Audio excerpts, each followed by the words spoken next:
Hi everyone, this is Josh Culp. We are learning Daf Shui, Masechet Gittin. We are on Daf Lammed Vav, and our Gemara here talks about probably the most famous takana in all of Jewish history, and that is Hillel's takana of the Prose Bowl.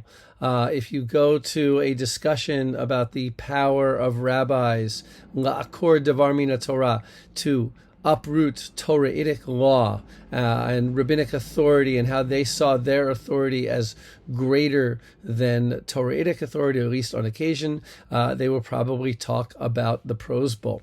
But I want to talk about the Prose Bowl, of course, from a different angle, from a more critical perspective. And my talk here, brief talk, is based on a chapter in my first book with Jason Rogoff, Reconstructing the Talmud, Volume 1, available on Amazon, and highly recommended. So, our Mishnah in Masechet Gittin only says Hillel tiken the Prose Bowl. Hillel established the Prose Bowl. It doesn't give any explanation. All of the explanations come in the 10th chapter of Masechet Shvi'it, which is about the remittance of loans. And in this chapter, what we show, based on work of a few other scholars, is that originally the Prose Bowl had nothing to do with the sabbatical year. Let me say that again.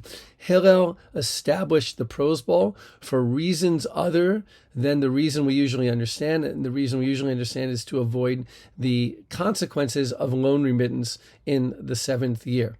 And what we show in that chapter is that Hillel's establishment of the Prose Bowl was a Greek document that enabled the court to collect debts from recalcitrant debtors, which is a big problem. Creditors, in order to keep a healthy system of loans and credit, people need to know that their debts can be collected. Today, that is a large form of what we have the government for, to make sure that someone borrows money, they'll pay it back.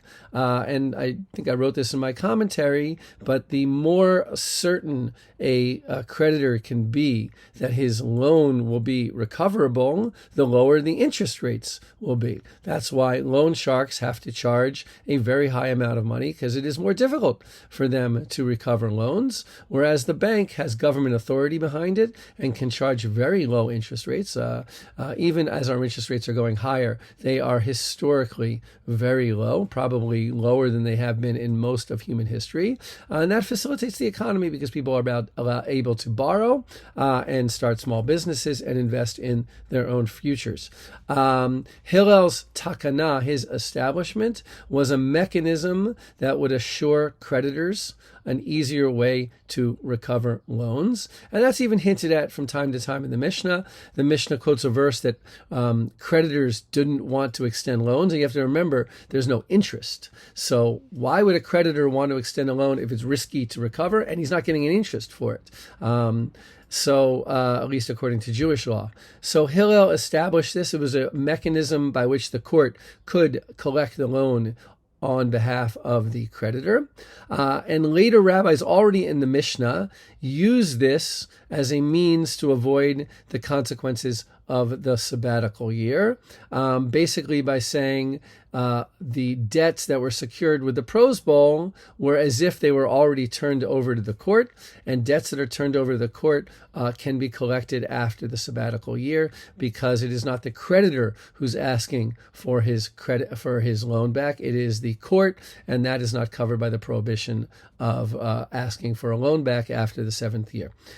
So it's a very interesting chapter. It sort of undermines the idea that Hillel made a takana to directly go against the Torah, but it does not undermine the fact that the rabbis were looking for ways to avoid the consequences of the Prose Bowl, because the consequences of the Prose Bowl could be a shutdown of the economy due to the fear of debt recovery. And as I said before, when creditors cannot recover their debts, they won't loan, and not loaning is bad for small business people who need loans in order to, let's say, provide seed for their farm, to invest in their businesses, and that's important for the flow of the economy.